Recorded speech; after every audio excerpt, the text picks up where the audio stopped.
On a souvent l'impression qu'une vie réussie, ça se trouve un peu par chance, comme on trouverait un trésor. Mais et si c'était tout l'inverse? Et si une vie qui a du sens ne se trouvait pas, mais se construisait, brique après brique, de l'intérieur? C'est de cette architecture intérieure dont on va parler, celle qui nous permet de rester debout, peu importe les tempêtes. Alors, comment on s'y prend? Eh bien, notre parcours va suivre 4 grandes étapes.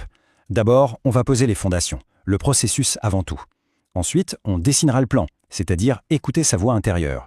Après ça, on s'attaque à la structure, la confiance en soi. Et pour finir, la rénovation, ou l'art de guérir. Allez, on y va. Bon, on commence par le commencement, les fondations. Comme pour n'importe quelle construction solide, tout part de la base. Et dans la vie, cette base, c'est de tomber amoureux du processus et pas seulement de la récompense finale. Voilà une phrase qui fait réfléchir, n'est-ce pas? Ça résume tout.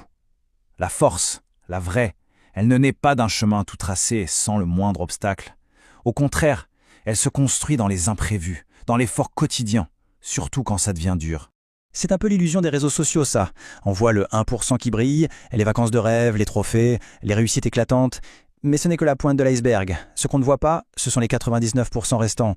Le travail de l'ombre, la répétition, les sacrifices, les routines parfois, franchement, épuisantes. Regardez ces noms. Phelps, Ronaldo, Biles. On pourrait se dire, quel talent!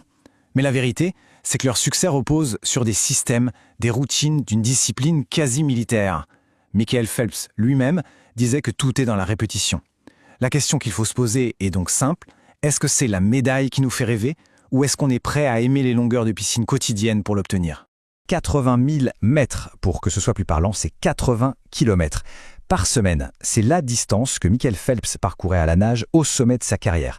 Ça rend l'idée de processus très concrète. On ne devient pas champion olympique par magie, on le devient en faisant des allers-retours encore et encore. Ok, les fondations sont solides, on est engagé dans le processus. Et maintenant, il faut un plan d'architecte. Mais attention, pas n'importe quel plan. Le plan doit venir de nous, de notre voix intérieure. Parce que si on suit le plan de quelqu'un d'autre, on risque de construire une magnifique maison, mais dans laquelle on ne se sentira jamais chez soi.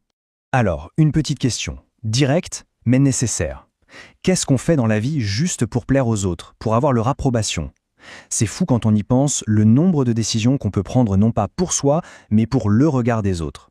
Le problème, c'est qu'à la fin, on se retrouve avec une vie qui rend les autres fiers, mais pas forcément nous-mêmes. Et c'est là qu'il faut comprendre un truc crucial. Le succès et le bonheur, ce sont 2 routes différentes. Vraiment. Le succès, c'est extérieur, c'est ce qu'on accomplit, c'est les applaudissements. Le bonheur, c'est tout l'inverse, c'est intérieur, c'est ce qu'on ressent. C'est pour ça qu'on peut avoir tout le succès du monde et se sentir profondément vide à l'intérieur. Jim Carrey l'a formulé de façon géniale, on peut échouer en faisant quelque chose qu'on n'aime pas, alors